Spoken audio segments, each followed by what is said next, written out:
उनके साथ मुझे अच्छा फील होता है, वो मुझे कंफर्ट फील कराते हैं। कैसा कंफर्ट फील कराते हैं भाई, हमें भी तो बताओ। कौन सा कंफर्ट फील कराते हैं, जॉनी सिंस वाला? So hey guys, this is Prashant Rajput of बाबू बदमाश। तो आज हम बात करने वाले हैं एक ऐसे प्राणी की जो भौंकता तो नहीं है लेकिन तब भी लोग उसे भाव भाव बुलाते हैं। लेकिन दिक्कत इस बात की है कि आगे हिंदुस्तानी लगा देते हैं। अरे हाँ भाई साहब, बिल्कुल सही पकड़े हैं, कोई गलती नहीं हुई है, हम हिंदुस्तानी भाव की ही बात कर रहे हैं। सही पकड़े हैं। लेकिन आज हम हिंदुस्तानी भाव के साथ उसके लेटेस्ट शो की बात करेंगे जो अभी अभी मार्केट में आया है। देखो भाई, मैंने शो देख लिया है, शो में कुछ ज्यादा खास है नहीं, वही सास बहू की लड़ाई है, वो तुम अपने घर पे भी देख सकते हो। क्या कह रहे हो, हम तो रोज ही देखते हैं। अरे कोई बात नहीं, होता है। दुख का खत्म नहीं होता बे। क्या करता है विशाल तू? धंधा फर्स्ट क्लास चल रहा है, टकाटक चल रहा है और नोटों की तो बारिश हो रही है। प्रिय रिया, सुनो, बहुत पसंद हो तुम मुझे। मेरे पापा ने ये लेटर मेरी गर्लफ्रेंड के लिए लिखा है सर। तू काय को विलन बन रहा है इन दोनों के बीच में? अच्छा, अगर उसकी बंदी को कोई और डेट करेगा तो गुस्सा नहीं आएगा? लेकिन यहाँ कहानी में एक ट्विस्ट है मेरे दोस्तों, डेट करने वाला कोई और नहीं, खुद उसका बाप ही है। मतलब कलयुग की चरम सीमा देख रहे हो मेरे दोस्तों। अगर मरने के बाद इसके बाप का यमराज से सामना हुआ तो यमराज नंगी पीठ पर कोड़े मारेगा, नंगी पीठ पर।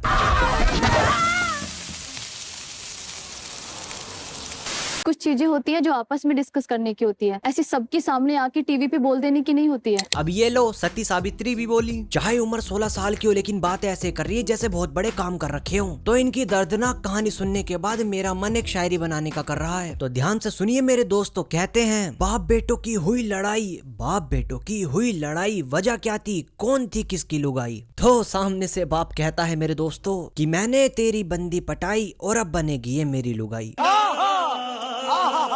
उनके साथ मुझे अच्छा फील होता है, वो मुझे कंफर्ट फील कराते हैं। कैसा कंफर्ट फील कराते हैं भाई, हमें भी तो बताओ। कौन सा कंफर्ट फील कराते हैं, जॉनी सिंस वाला? भाई ऐसी बातें सुन के ना मैं बस एक ही चीज कह सकता हूँ, फिल्म में बाजीराव मस्तानी और रियलिटी में बुढ़े में आई जवानी। पर कभी संदेह नहीं करना चाहिए, लेकिन कंट्रोवर्सी दोनों में ही होती है। क्या बात है सर, क्या बात है सर, क्या बात, ये बात है। वो मेरी जरूरतों को पूरा करते हैं, शायद जो तुम कभी नहीं कर पाओगे। भाई ऐसी कैसी जरूरतें हैं जो लड़के का बाप ही पूरा कर पाएगा? भाई का लड़के की बंदूक में गोली नहीं है क्या, उसकी दुनाली में नाली नहीं है, या उसकी घड़ी में 6:30 बज रहे हैं? आखिर क्या कमी है हमारे चुस्त और तंदुरुस्त लोंडे में? तुम लोग सोच रहे हो अबे साले सारी कमी तो तूने ही निकाल दी, अब बचा क्या है बताने के लिए? तो क्या करूँ, हूँ मैं हरामी? बड़ा हरामी हो बेटा। भाव में नेहा के बारे में जो कुछ भी कह रही हूँ ना, वो कम है। और ये नागिन नेहा का जहर तुम्हारी रगों से उतर नहीं रहा है।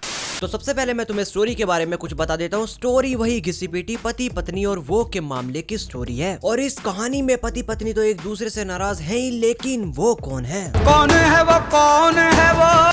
भाई जो पत्नी का दर्द है वो मैं बता के क्या करूँगा, उसको ही बताने दो। भाव मेरे पति नीरज का मेरी बहन से अफेयर चल रहा है।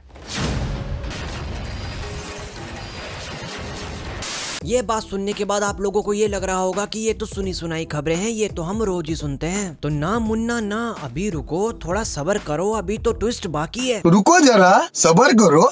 अब ना मुझे बहन जो सही बात है ना वो मुझे बताना। मत बताना बहन, इसका कोई भरोसा नहीं है, ये कब में गाली दे दे। निकल लौड़े।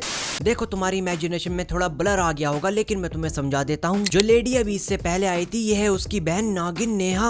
और सूत्रों के अनुसार ऐसा मानना है कि इसने अपनी बहन के पति को वश में कर लिया है, क्योंकि जो इसकी बड़ी बहन है उसको थोड़ी मेडिकल कंडीशन है, तो इसने बच्चा करने की जिम्मेदारी अपनी छोटी बहन को पकड़ा दी। मैं माँ नहीं बन सकती। घर में मैंने अपनी प्रॉब्लम बताई तो मेरी छोटी बहन वो हेल्प करने के लिए रेडी हो गई। मतलब मैं कुछ समझ नहीं पा रहा, ये जो हो रहा है ये अद्भुत है, अतरणीय है, मुझे कुछ समझ नहीं आ रहा है, ऐसा कहाँ होता है? हमारे यहाँ ऐसा ही होता है। एक आदमी अगर किसी लड़की का एक वाइफ की तरह केयर करे तो कैसे प्यार नहीं होगा उसे। आपको जीजू इतना पसंद आया? हाँ भाई, आ गया वो अपनी औकात पे, मुझे पता था। अब इसे गुस्सा आ गया, अब ये गाली भी दे सकता है। अम्मा बहन पे आ जाऊंगा मैं इनकी। देखो मैं तुम्हें अपने दिल की बात बता देता हूँ, जितनी घटिया ये कहानी है उससे ज्यादा घटिया ये जज है, जो गांजे के साथ 2 ओल्ड मोंग के अद्धे मिलाकर बैठा हुआ है। भाई साहब लड़की से कहते हैं जीजू इतना पसंद आ गया क्या? अबे भाई, तो इस शो का जज है या किसी गली का गुंडा? लेकिन इस बार में हिंदुस्तानी भाव के साथ तो उसने सही बोला है, इतने पसंद आ गया क्या जीजू? So there my time to all you guys, I hope आपको ये वीडियो काफी पसंद आई होगी, और अगर आपको ये वीडियो पसंद आई है तो इस पर लाइक शेयर कमेंट और सब्सक्राइब किए बिना कहीं नहीं जाना। और मैं जानता हूँ तुम वीडियो के मजे तो ले लेते हो लेकिन लाइक और सब्सक्राइब नहीं करते, तो भाई प्लीज कर दो यार, प्लीज गाइस प्लीज कर दो सब्सक्राइब। बहरहाल खुश रहें, खुशहाल रहें, जिंदगी में आबाद रहें, और हमारा टाइम तो हो गया है, हम तो चलते हैं और मिलते हैं किसी नई वीडियो में।